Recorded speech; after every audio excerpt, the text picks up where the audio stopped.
চট্টগ্রামের শীর্ষ সন্ত্রাসী একাধিক হত্যা মামলার আসামি সাজ্জাদ হোসেন ওরফে ছোট সাজ্জাদকে গ্রেপ্তার করেছে পুলিশ। শনিবার ঢাকার বসুন্ধরা সিটি থেকে চট্টগ্রাম মেট্রোপলিটন পুলিশের একটি টিম তাকে গ্রেপ্তার করে। বিষয়টি নিশ্চিত করেছে সিএমপির ডিসি উত্তর জোন আমিরুল ইসলাম। সংশ্লিষ্টরা জানান, তথ্য প্রযুক্তির মাধ্যমে সিএমপির নিশ্চিত সন্ত্রাসী ছোট সাজ্জাদ ঢাকায় অবস্থান করছে।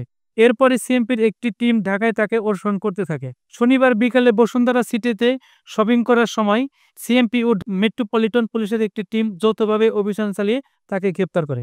পুলিশের তথ্য অনুসারে ছোট সাজ্জাদ দুর্ধর্ষ সন্ত্রাসী। প্রকৃতর ছোট সাজ্জাদ বিদেশে পলাতক শিবির ক্যাডার হিসেবে পরিচিত। আরেক সন্ত্রাসী সাজ্জাদ আলীর অনুসারী।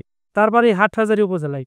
তার বিরুদ্ধে হত্যা, অস্ত্র, চাঁদাবাজি সহ 10টি মামলা আছে। 2024 সালের 17 জুলাই চাঁদগাঁও থানা পুলিশ তাকে অস্ত্রসহ গ্রেপ্তার করে। পরের মাসে তিনি জামিনে বেরিয়ে আসেন।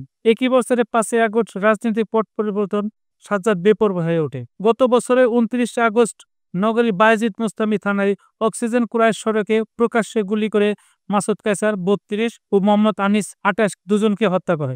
গত বছরের 18 ডিসেম্বর নগরীর বায়েজিদ মোস্তামি থানার কালারপুল এলাকায় একটি নির্মাণাধীন ভবনে চাঁদা না পেয়ে গুলি করেন সাজ্জাদ। ওই ঘটনায় একটি ফুটেজ সামাজিক যোগাযোগ মাধ্যমে ফেসবুকে ভাইরাল হয়। এরপর 4 ডিসেম্বর নগরীর অক্সিজেন এলাকায় সাজ্জাদকে পুলিশ ধরতে গেলে গুলি ছুড়তে ছুড়তে পালিয়ে যায় তিনি। সর্বশেষ গত 27 জানুয়ারি ডাকাতির প্রস্তুতির সময় তার 6 সহযোগীকে গ্রেপ্তার করে পুলিশ। গত 28 জানুয়ারি নিজের ফেসবুক অ্যাকাউন্ট থেকে লাইভে এসে বায়েজিদ মোস্তামি থানার ওসিকে হুমকি দেয়। ফেসবুক লাইভে বলে, ওসি আরিফ দেশের যেখানে থাকুক না কেন আমি তাকে ধরে ন্যাংটা করে পেটাবো। ওসি আরিফ থানায় দায়িত্ব নেওয়ার পর থেকেই আমার বিরুদ্ধে 3টি মামলা করা হয়েছে। সে আমার সন্তানকে হত্যা করেছে, আমার স্ত্রীকে আটক করে জেলে নিয়ে গেছে। তাকে আমি ছাড়বো না। পুলিশ না হলে তাকে অনেক আগেই মারধর করতাম। পুলিশের প্রতি শ্রদ্ধা করি বলেই চুপ করে আছি। এ ঘটনায় ওসি থানায় সাধারণ ডায়েরি জিডি করেন। সিএমপির ডিসি উত্তর জোন আমিরুল ইসলাম জানান, ছোট সাজ্জাদকে ঢাকা থেকে গ্রেপ্তার করা হয়েছে। এ ব্যাপারে আমরা কাজ করছি।